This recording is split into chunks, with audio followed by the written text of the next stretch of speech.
समर सुरू झाला आहे आणि माझा आणि माझ्या मुलाचा फ्रूट ट्रायफल खायचा मूड झालेला आहे. सो फटाफट कढाई घेतली.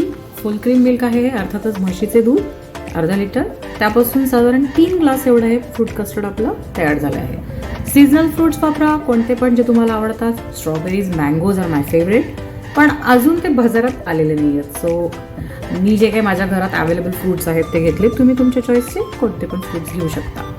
मी इथे पायनॅपल कस्टर्ड पावडर वापरली आहे. तुम्हाला व्हॅनिला, रोज आणि स्ट्रॉबेरी असे बरेचसे फ्लेवर्स मार्केटमध्ये अवेलेबल असतात, ते तुम्ही वापरू शकता. Wow, custard is ready. आता हे साधारण 3-4 तास फ्रीजमध्ये जाणार आहे थंड होण्यासाठी. बाय.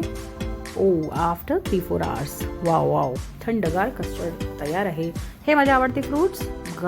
डाळिंब इज मस्ट. डाळिंब तर पाहिजेच. ओके, सो आता आपण लेअरिंग करूया. फर्स्ट बेस जो आहे आपल्या फ्रूट ट्रायफलचा तो आहे केकचा. हे मी व्हॅनिला फ्लेवर टूटी फ्रुटी मागवलेला आहे, जे की माझं पर्सनल फेवरेट आहे.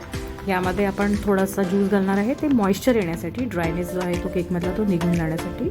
मग येणार lots of fruits of your choice. Mango, strawberry असतील तर वाव, पण सध्या ते बाजारात अजून आलेले नाही आहेत. I am just waiting.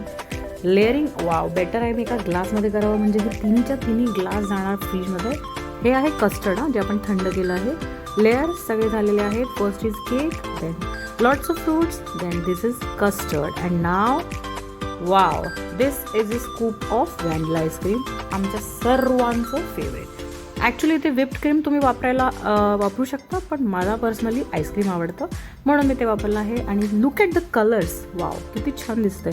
Red, green, wow, Apple, grapes आणि डाळिंब आणि टूटी फ्रुटी. Wow, M. रिॲक्शन बघा माझ्या मुलाची. हा. चला तर मग पटपट सबस्क्राईब करा, लाईक करा आणि तुमचे कमेंट्स द्यायला जरूर विसरू नका. बाय.